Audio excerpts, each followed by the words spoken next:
Assalamualaikum warahmatullahi wabarakatuh. Selamat malam. Semoga kita semua dalam keadaan sehat walafiat, tidak kekurangan satu hal apapun. Baik, malam hari ini kita akan belajar mata pelajaran sejarah paket C, yaitu menyusuri peristiwa, kisah, dan seni dalam sejarah. Materi ini masuk ke dalam modul 2 ya teman-teman. Minggu kemarin kita sudah membahas kita sudah melakukan ulangan harian 1 atau uji kompetensi 1 untuk modul 1, dan sekarang kita beranjak ke modul 2 pada unit 1, yaitu menyusuri peristiwa, kisah, dan seni dalam sejarah untuk pendidikan kesetaraan paket C PKBM Bina Kota Cirebon. Ya. Sejarah atau histori. Dalam menyusuri peristiwa, kisah, dan seni dalam sejarah, maka kita perlu memahami pengertian sejarah terlebih dahulu. Sejarah adalah peristiwa yang telah terjadi di masa lampau. Sejarah berkaitan dengan perkembangan peradaban manusia. Dalam pengertian pokok sejarah tersebut, sejarah meliputi beberapa yaitu sejarah sebagai ilmu, yang kedua sejarah sebagai fakta dan peristiwa, yang ketiga sejarah sebagai cerita atau kisah, dan yang keempat adalah sejarah sebagai seni. Baik, kita dalam unit 1 ini akan kita bahas sejarah sebagai ilmu dan sejarah sebagai fakta dan peristiwa terlebih dahulu ya. Sejarah sebagai ilmu.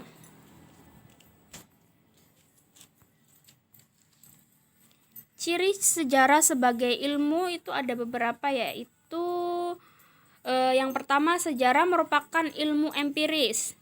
Yang kedua, sejarah memiliki objek. Yang ketiga, sejarah mempunyai generalisasi. Dan yang keempat, mempunyai metode. Dan yang kelima, sejarah mempunyai teori. Ya, baik, sejarah merupakan ilmu empiris. Yang pertama, sejarah sebagai ilmu dapat dilihat dari beberapa ciri, yaitu sebagai ilmu empiris. Sejarah sangat tergantung pada pengalaman manusia. Pengalaman manusia tersebut terekam baik dalam bentuk artefak-artefak ataupun dokumen-dokumen. Artefak tersebut merupakan data tersebut diteliti oleh sejarawan untuk menemukan fakta. Fakta-fakta tersebut diinterpretasikan berdasarkan dari interpretasi atas fakta-fakta tersebut, dibuat dalam bentuk tulisan sejarah. Misalnya, Bung Karno dan Bung Hatta membacakan proklamasi sebagai data dan kita menafsirkannya sebagai fakta, di mana Indonesia merdeka pada tanggal 17 Agustus 1945. Selanjutnya, sejarah memiliki objek. Sejarah memiliki objek biasanya dimasukkan dalam ilmu tentang manusia atau humaniora, karena selain objek yang diteliti adalah manusia, khususnya perubahan atau perkembangan manusia pada masa lalu.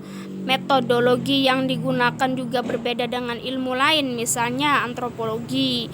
Apabila antropologi membahas manusia pada masa sekarang, maka sejarah berkisah tentang manusia pada masa lalu.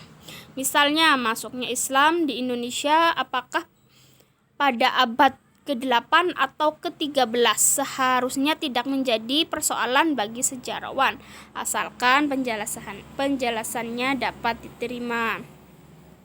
Maaf ya anak-anak kalau ada suara bising-bising, karena rumah ibu dekat dengan jalan raya. Selanjutnya, sejarah mempunyai generalisasi. Generalisasi dari bahasa Latin, yaitu generalis, yang berarti umum. Sama halnya dengan ilmu-ilmu lain, Sejarah juga menarik kesimpulan-kesimpulan umum dari pengamatan yang dilakukan. Contohnya, generalisasi dalam sejarah adalah revolusi industri menciptakan suatu kebutuhan dan sumber-sumber bahan mentah, pasar-pasar baru, dan tempat-tempat penanaman modal yang membawa persaingan di antara bangsa-bangsa untuk mendapatkan koloni-koloni. Yang keempat yaitu sejarah mempunyai metode. Metode adalah bagaimana orang memahami pengetahuan, how to know. Metode sejarah ialah bagaimana mengetahui sejarah. Seorang sejarawan yang ingin mengetahui misalnya sejarah proklamasi kemerdekaan Indonesia, ia akan menempuh secara sistematis prosedur penelitian dengan menggunakan teknik-teknik tertentu, pengumpulan bahan-bahan sejarah, baik dari arsip-arsip dan perpustakaan-perpustakaan, maupun wawancara dengan tokoh-tokoh yang masih hidup, sehubungan dengan peristiwa sejarah itu atau dari orang-orang terdekat dengan tokoh-tokoh itu. Nah, ciri yang paling penting juga itu sejarah mempunyai teori. Teori dalam sejarah pada umumnya digunakan untuk mengidentifikasi dan mendefinisikan suatu keberadaan kolektif untuk merekonstruksi suatu perangkat kepercayaan menurut suatu analisa karakter kolektif untuk menguji kebenaran dan ketepatan penjelasan suatu peristiwa kolektif. Teori adalah sangat esensial dalam kajian tentang segala pada masa lalu maupun masa sekarang yang tidak terbuka untuk diamati secara langsung. Fenomena kolektif itu misalnya lembaga-lembaga, kelompok-kelompok, dan peristiwa-peristiwa kolektif. Yang berikutnya adalah sejarah sebagai fakta dan peristiwa. Sejarah sebagai fakta. Sejarah sebagai fakta dapat didefinisikan sebagai suatu unsur yang dijabarkan baik secara langsung maupun tidak langsung dari dokumen-dokumen atau sumber sejarah setelah melalui serangkaian pengujian dan kritik. Dokumen-dokumen atau sumber sejarah yang merupakan data tersebut diteliti oleh sejarawan untuk menemukan fakta-fakta tersebut diinterpretasi atau ditafsirkan. Fakta merupakan bahan utama yang digunakan sejarawan untuk menyusun suatu cerita atau menganalisis sejarah. Pada hakikatnya, fakta itu merupakan suatu konstruk yang dibuat oleh sejarawan sehingga mengandung faktor subjektivitas. Ada fakta untuk menjangka waktu lama, masih belum mantap atau masih lunak. Misalnya tentang pembunuhan Presiden Amerika Serikat J.F. Kennedy di tahun 60-an. Selain itu ada pula fakta keras, antara lain proklamasi kemerdekaan Republik Indonesia pada 17 Agustus 1945.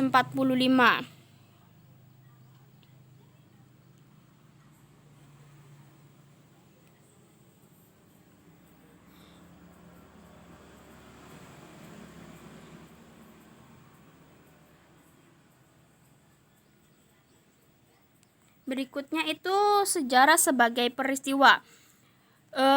Pengertian pada masa lampau sangat jelas bahwa memerlukan peristiwa yang terjadi pada masa lalu, bukan sekarang yang menurut Mohalis disebut sejarah sebagai objek. Peristiwa yang dapat digolongkan sebagai peristiwa sejarah haruslah unik, terjadi sekali saja, dan memiliki pengaruh yang besar pada masanya dan masa sesudahnya.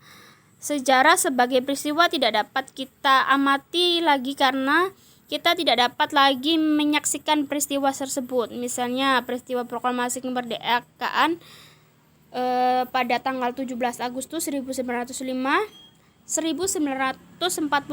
ketika itu Soekarno membacakan teks proklamasi kemerdekaan.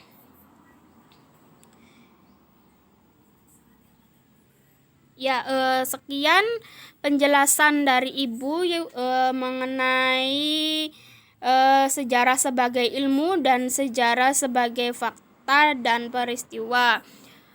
Silakan kalian cari literatur lain atau bahan bacaan lain, boleh dari internet atau sumber bacaan manapun mengenai uraian materi yang tadi Ibu bahas. Demikian untuk hari ini. Billahi taufiq wal hidayah. Wassalamualaikum warahmatullahi wabarakatuh.